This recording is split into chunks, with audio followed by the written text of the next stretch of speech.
Good morning, नमस्ते, सुप्रभात। हम अपने हिंदी साहित्य पुस्तक का पाठ 3 महायज्ञ का पुरस्कार का अध्ययन कर रहे थे।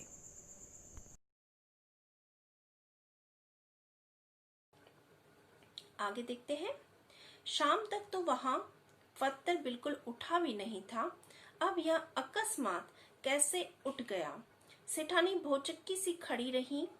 फिर सेठ को बुलाकर बोली, देखो तो यह पत्थर यहाँ कैसे उठ गया। सेठानी एक पत्थर से टकराई और गिरते गिरते वे बची। तब उन्होंने देखा कि यह पत्थर शाम को तो यहाँ था नहीं, पता नहीं अचानक कैसे उठाया। उन्हें बड़ा आश्चर्य हुआ और उन्होंने सेठ जी को बुलाया और उनसे कहा कि आप देखिए जरा ये पत्थर कहाँ से आ गया है। सेठ जी भी अचरज में पड़ गए। दिए की टिमटिमाती रोशनी में उन्होंने ध्यानपूर्वक देखा तो पता चला कि वह तो किसी चीज का ढकना है। वहां जब सेठ जी पहुंचे तो उनको भी बड़ा आश्चर्य हुआ कि ये पत्थर कैसे उठ गया। कोई भी चीज टूट सकती है, गिर सकती है, वहां से हट सकती है, लेकिन कोई चीज उठेगी कैसे, कोई पत्थर उठ कैसे सकता है। उन्हें भी बड़ा आश्चर्य हुआ। जब उन्होंने दिए की रोशनी में ध्यान से उस पत्थर को देखा तो उन्हें लगा कि ये किसी चीज का ढक्कन है। आखिर यह माजरा क्या है। सेठ ने कुंदे को पकड़कर खींचा तो पत्थर उठ आया और अंदर जाने के लिए सीढ़ियां निकल आई। अब उन्होंने उस ढक्कन को उठाया तो देखते हैं कि वहां अंदर जाने के लिए सीढ़ियां नजर आ रही हैं। सावधानी से सेठ और सेठानी दिया हाथ में लिए उतरे। कुछ सीढ़ियां उतरते ही इतना प्रकाश सामने आया कि उनकी आंखें चौंधियाने लगी। अब धीरे धीरे सेठ जी और सेठानी ने अपने हाथ में दिया लिया और धीरे धीरे उन सीढ़ियों से नीचे उतरने लगे। जब वे नीचे पहुंचे तो देखते हैं कि तेज रोशनी उस जगह पर नजर आ रही है जिनकी वजह से उन्हें साफ साफ दिखाई भी नहीं दे रहा, मतलब इतनी तेज रोशनी वहां पर थी। सेठ ने देखा वह एक विशाल तहखाना है और जवाहरातों से जगमगा रहा है। आप सेठ जी क्या देखते हैं कि वह एक तहखाना, जमीन के नीचे बना हुआ कमरा जो रहता था उसे तहखाना कहा जाता था। तो वह पूरे जवाहरातों से जगमगा रहा है, यानी कि वहां ढेर सारे जवाहरात रखे हुए हैं, गहने रखे हुए हैं। देव की इस माया का रहस्य उनकी समझ में नहीं आया। उन्हें नहीं समझ में आया कि भाई ये क्या हो रहा है, ये इतने हीरे जवाहरात उनके घर में जमीन के अंदर कैसे पहुंचे। दोनों निशब्द खड़े थे। तभी अदृश्य पर स्पष्ट स्वर में उन्हें सुनाई दिया। दोनों हैरानी से गतिहीन की तरह, मतलब उनको समझ में ही नहीं आया, एकदम चुपचाप से दोनों खड़े रह गए। तभी उन्हें एक आवाज सुनाई दी, ओ सेठ, स्वयं भूखे रहकर अपना कर्तव्य मानकर प्रसन्नचित्त तुमने मरणासन कुत्ते को 4 रोटियां खिलाकर उसकी जान बचाई। उस महायज्ञ का यह पुरस्कार है। क्या आवाज आई कि सेठ, तुमने खुद भूखे रहकर, खुद खुशी से प्रसन्न होकर अपनी 4 रोटियां उस मरते हुए कुत्ते को खिला दी। स्वयं भूखे रहे, इतना पैदल चलकर आए। तुम्हारी पत्नी किसी और से आटा मांग कर लाई थी और तुम्हारे लिए दिया था, लेकिन तुमने अपनी कोई चिंता नहीं करी, बल्कि खुशी खुशी अपनी 4 रोटियां उस कुत्ते को खिला दी। तुम्हारे इस महायज्ञ का ही ये पुरस्कार इनाम है। सेठ और सेठानी इस दिव्य वाणी को सुनकर कृतकृत्य हुए। सेठ और सेठानी बहुत ज्यादा प्रसन्न और संतुष्ट हुए जब उन्होंने यह आवाज सुनी। वहीं धरती पर माथा टेककर उन दोनों ने भगवान के चरणों में प्रणाम किया और दोनों ने उस दिव्य शक्ति पर के चरणों में अपना वहीं झुककर नमन किया और प्रणाम किया। तो इस प्रकार सेठ जी को उनके द्वारा किए गए महायज्ञ का पुरस्कार मिल गया। इस कहानी से हमें संदेश मिलता है कि हमें दूसरों की मदद करने के लिए हमेशा तैयार रहना चाहिए। निस्वार्थ भावना से किया गया कर्म किसी महायज्ञ से कम नहीं होता। जीव पर दया करना मनुष्य का परम कर्तव्य है। हमारे द्वारा किए गए कर्मों का फल हमें मिलता है। दिखावे या फल प्राप्ति के उद्देश्य से किया जाने वाला यज्ञ सच्चा यज्ञ नहीं है। निस्वार्थ भाव से किया गया कर्म वास्तविक यज्ञ है। कहानी का उद्देश्य महायज्ञ का वास्तविक अर्थ समझाना। कहानी का उद्देश्य है बड़े बड़े आडंबर ना करके दया, परोपकार, निस्वार्थ भावना से अपने कर्तव्य करते रहना चाहिए। सच्ची कर्तव्य भावना और निस्वार्थ भावना से किया गया कर्म किसी महायज्ञ से कम नहीं होता। हमारे द्वारा किए गए सत्कर्म का फल हमें मिल ही जाता है। महायज्ञ का पुरस्कार शीर्षक की सार्थकता।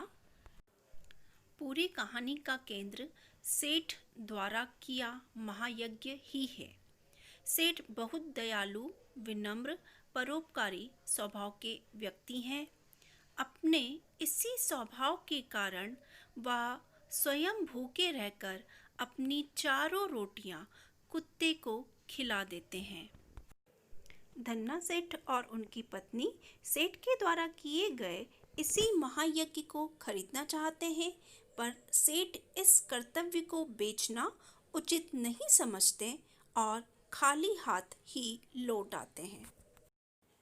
सेठ की पत्नी को भी अपने पति द्वारा किए इस कार्य पर ही गर्व होता है। अंत में सेठ को उनके द्वारा किए महायज्ञ का पुरस्कार मिल जाता है। पूरी कहानी में इस सत्कर्म की ही चर्चा होती है। अब कहानी के मुख्य पात्रों का हम चरित्र चित्रण देखेंगे। कहानी के पहले पात्र हैं सेठ। सेठ कहानी के मुख्य पात्र हैं। वे बड़े ही विनम्र, उदार थे। वे धर्मपरायण व्यक्ति थे। समय समय पर यज्ञ किया करते थे। वे बहुत दानी व्यक्ति थे। उनके घर से कोई खाली हाथ ना जाता था। गरीबों, दुखियों को धन, भोजन वे दान में दिया करते थे। उन्होंने निर्धनता में भी अपना धर्म नहीं छोड़ा। वे बड़े ही दयालु थे। उन्होंने स्वयं भूखे रहकर अपना सारा भोजन कुत्ते को खिला दिया। परोपकार के इस कार्य को उन्होंने अपना कर्तव्य माना और इस कार्य के लिए कोई मूल्य लेना उचित नहीं समझा।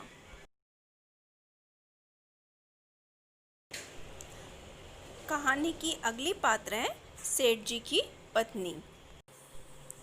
सेठ जी की पत्नी बुद्धिमती थी। उन्होंने परेशानी के दिनों में भी सेठ जी का साथ नहीं छोड़ा। वे परिस्थिति अनुसार सेठ जी को उचित सलाह भी देती थी।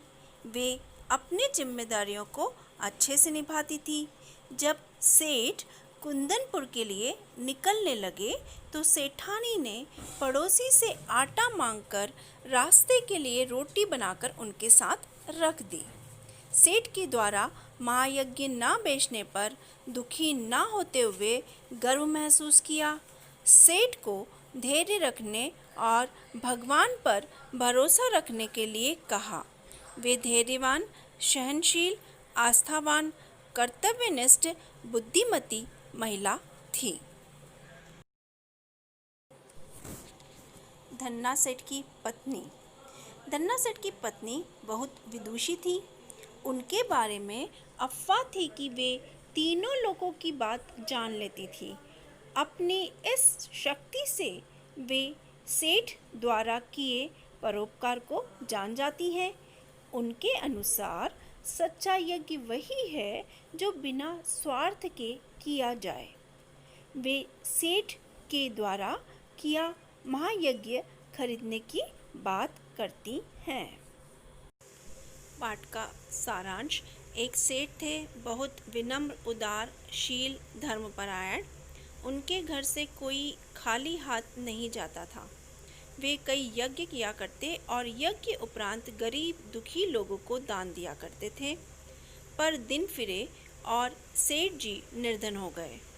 उन दिनों यज्ञों के फल का क्रय विक्रय हुआ करता था। गरीबी से परेशान होकर सेठानी ने एक यज्ञ बेचने की बात कही, जिसे सुन पहले सेठ जी दुखी हुए, पर विवश होकर एक यज्ञ बेचने के लिए तैयार हो गए। उन्होंने कुंदनपुर के धन्ना सेठ को यज्ञ बेचने का विचार किया। धन्ना सेठ की पत्नी के बारे में अफवाह थी कि वह तीनों लोगों की बात जान लेती थी। सेठ जी कुंदनपुर की ओर चल पड़े। सेठानी ने 4 रोटियां बनाकर सेठ जी को दे दी। रास्ते में सेठ जी भोजन के लिए रुके। वे रोटी खाना शुरू करने ही वाले थे कि उनसे थोड़ी दूर पर एक भूख से छटपटाता कुत्ता उन्हें दिखाई दिया, जिसकी हालत देख सेठ जी ने एक एक करके अपनी सारी रोटियां उसे खिला दी। पानी पीकर थोड़ा विश्राम करके वे फिर चलने लगे। शाम को धन्ना सेठ के यहाँ पहुँचे। धन्ना सेठ को बताया कि वह मुसीबत में हैं और एक यज्ञ बेचना चाहते हैं। धन्ना सेठ की पत्नी ने सेठ से कहा कि स्वयं भूखे रहकर आपने सारी रोटियां कुत्ते को खिला दी। यह कार्य महायज्ञ है और वे इसी महायज्ञ को खरीदना चाहते हैं। पर सेठ ने इस मानवोचित कार्य को बेचना सही नहीं समझा। वे अपने घर लौट आए। सेठ ने अपनी पत्नी को पूरी बात बताई। सेठानी को अपने पति द्वारा किए कार्य पर गर्व हुआ। शाम के समय दिया लगाते वक्त सेठानी किसी चीज से टकराई। पत्थर में लगा कुंदा उठाने पर उन्हें सीढ़ियां नजर आई। नीचे जाने पर हीरे जवाहरात से भरा खजाना देख वे चौंक पड़े। तभी एक आवाज आई कि सेठ द्वारा किए महायज्ञ का यह पुरस्कार है। सेठ और सेठानी ने वहीं माथा टेक भगवान को प्रणाम किया।